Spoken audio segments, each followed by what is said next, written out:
नमस्कार। संवाद news international पे आप सबका स्वागत है। मेरे अपनों, देश के दिल, देश की राजधानी से लगभग 70 किलोमीटर दूर एक जगह है बागपत, जिसका विवरण हमें महाभारत काल तक में देखने को मिलता है। देश के किसानों और आधुनिक लोकतंत्र को एक समरसता में ढालने वाला शहर है। जिस व्यक्ति को लोकतंत्र का ज्ञान ना हो, वो बागपत की परिभाषा कुछ इस प्रकार से देगा कि बागपत एक जाटों की बहुलता वाला क्षेत्र है और गन्ना बेल्ट के इलाके में आता है। मगर जब कलम की स्याही में अनुभव का पसीना मिला हो, तो अनुभव के पन्ने पर बागपत की परिभाषा कुछ और ही निकल के आती है। और तब बागपत का अर्थ होता है वह क्षेत्र जो देश के दिल दिल्ली में देश के खून यानी किसान के पसीने का संचार करता हो। ये इस शब्द को कहते हैं बागपत। बागपत का नाम आते ही हमें कई किसान नेताओं का नाम याद आ जाता है, जिनमें भारत मां के लाल, भारत रत्न, भारत मां के पुत्र चौधरी चरण सिंह का नाम सबसे शीर्ष पर आता है। उनके बाद उनके पुत्र चौधरी अजीत सिंह इस क्षेत्र की राजनीति में काफी सक्रिय रहे और जनता की समस्याओं को भारत के संसद तक ले जाते रहे। मगर अब एक नया नाम आगे निकल करके आया है, जो किसानों की समस्याओं को राजनीति के पावर बैंक यानी कि देश की केंद्र सरकार तक बिजली की रफ्तार की तेजी से ले जाता है। एक बार फिर से दोस्तों नमस्कार। संवाद न्यूज इंटरनेशनल पे आप सबका स्वागत है और मैं हूं आपका अपना काफिर बुत परशुराम भक्त राजभक्त संकेत चतुर्वेदी। तो दोस्तों, जैसा कि मैं आपको बता रहा था, चौधरी अजीत सिंह और चौधरी चरण सिंह के क्षेत्र से किसान के दिल से जो नई आवाज निकली है, उसका नाम है डॉक्टर अविरल मलिक। गन्ने की बेल्ट से निकला हुआ ये किसान नेता है, जो कि सर्वोच्च न्यायालय का अधिवक्ता भी है और जिसकी नसों में किसान की ही तरह कभी ना हार मानने का एक रक्त धड़कता है, एक जज्बा गूंजता है, सुनाई देता है। अविरल मलिक ने इस क्षेत्र की समस्याओं को काफी प्रभावशाली तरीके से कई मंचों पर कई बार उठाया भी है। यहां मैं आपको बता दूं, डॉक्टर अविरल मलिक भारतीय जनता पार्टी के एक कुशल प्रवक्ता भी हैं, या यूं कहूं कुशल राष्ट्रीय प्रवक्ता भी हैं। डॉक्टर अविरल मलिक न सिर्फ काबिल हैं, बल्कि काबिल होने के साथ साथ मृदुभाषी भी हैं। और एक जो चीज जो उन्हें अनोखा बनाती है और नेताओं के बनस्पत एक लीग से अलग हटके खड़ा करती है, वो है उनकी एसेसिबिलिटी, यानी जनता तक उनकी पहुंच। अगर जनता चाहे रात को 12 बजे भी डॉक्टर अविरल मलिक के यहाँ जा सकती है और उनसे बात कर सकती है। ये बात है जो डॉक्टर अविरल मलिक को जो और नेताओं से डिफरेंशिएट करती है, अलग एक पैमाने पर ला करके खड़ा करती है।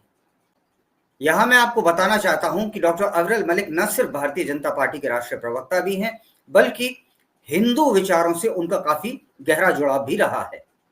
उनका मानना है कि इस देश की प्रगति बिना किसान की प्रगति के असंभव है। अविरल मलिक भले ही नेता युवा क्यों न हो, मगर उनकी कीर्तिमान सदैव, ये यूं कहूं उनकी आयु के अनुसार बड़े ही रहे हैं। जो उन्होंने आज तक अचीव करा है अलग अलग प्लेटफॉर्म्स पे जाके, राष्ट्रीय कई बड़े दिग्गजों के साथ राजनीति के, वो बहुत सारे लोगों ने उम्र के, मैं यूं कहूंगा शायद छठे दशक अर्थात 60 साल पर आकर के भी बहुत सौ ने अचीव नहीं करा है जो उन्होंने इतनी कम उम्र में अचीव करा है। डॉक्टर अविरल मलिक भगवा हिंद वाहिनी के संस्थापक सदस्य एवं राष्ट्रीय प्रवक्ता भी हैं।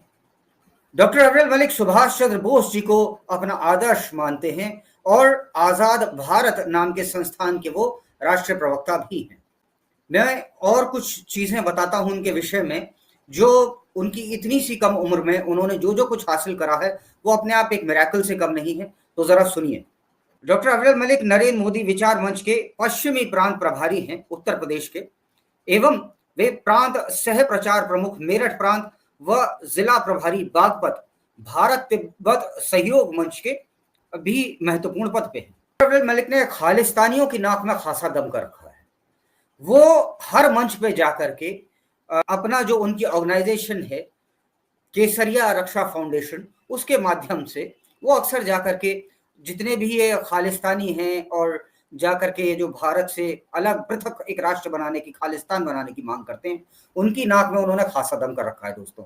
इस कारण से उन्हें जान से मारने की भी धमकियां कई बार मिल चुकी हैं, मगर सच पूछे तो उन्हें आज तक कोई फर्क नहीं पड़ा। इस विषय में संवाद न्यूज इंटरनेशनल पे मैंने भी उनके साथ एक कार्यक्रम बनाया है, आप जा करके लिंक में मैं नीचे उसका डिटेल दे रहा हूं, आप देख सकते हैं। जब लोग बाग बहुत छोटे होते हैं, लगभग 10 वर्ष के, जब लोग बाग शायद मतलब ढंग से प्रिपरेटरी स्कूल में जाते हैं, स्कूल में तो खैर ये भी गए, मगर इसके साथ में ये व्यक्ति ने 10 वर्ष की आयु में आरएसएस ज्वाइन करी।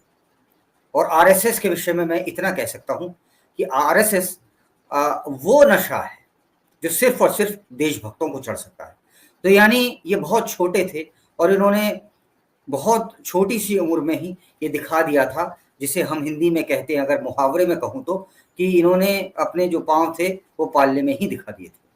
केसरिया रक्षा फाउंडेशन के माध्यम से इन्होंने काफी लोगों को, काफी राम भक्तों को राम मंदिर के लिए जोड़ा है। एक पूरे के पूरे गन्ने बेल्ट में इस व्यक्ति ने अकेले खड़े होकर के जितने भी राम भक्त थे उनको अपने, जो इनका ऑर्गेनाइजेशन है केसरिया रक्षा फाउंडेशन, उसके माध्यम से लाखों लोगों को इस आदमी ने इकट्ठा करा। इन्हें global piece ambassador excellence award 2023 से भी सम्मानित करा गया है। मैं यहाँ पर चलते चलते आप लोगों को एक बात बताना चाहता हूँ कि ये व्यक्ति के अंदर जो सबसे खास बात है वो ये है कि ये व्यक्ति कर्म को ही अपनी पूजा मानता है, और ये व्यक्ति के लिए सबसे बड़ा अगर कुछ है तो वो है इसका देश। और ये मानता है कि धर्म का अर्थ, जो इस व्यक्ति ने मेरे को समझाया कि धर्म का अर्थ होता है कर्तव्य। जैसे राजा का धर्म है प्रजा की रक्षा करना, जैसे डॉक्टर का धर्म है अपने पेशेंट की रक्षा करना, वैसे ही नेता का भी धर्म है अपने यहाँ जो लोग हैं जो उससे आशा रखते हैं उस आशा को पूर्ण करना। आप लोगों को चलते चलते मैं एक बात और बताना चाहता हूं कि यह व्यक्ति अभी हिंदू परिचय नाम से एक पुस्तक लिख रहा है, देखते हैं उसमें क्या लिखते हैं, और इनके अनुसार यह पुस्तक जल्द ही अगले माह तक मार्केट में आ जाएगी। धन्यवाद। उम्मीद है आपको आज का कार्यक्रम जो मैंने इस युवा नेता के ऊपर बनाया है, या यूं कहूं इस देशभक्त के लिए समर्पित किया है, आप लोगों को अच्छा लगा होगा। जल्द मिलते हैं। जय श्री राम। भारत माता की जय।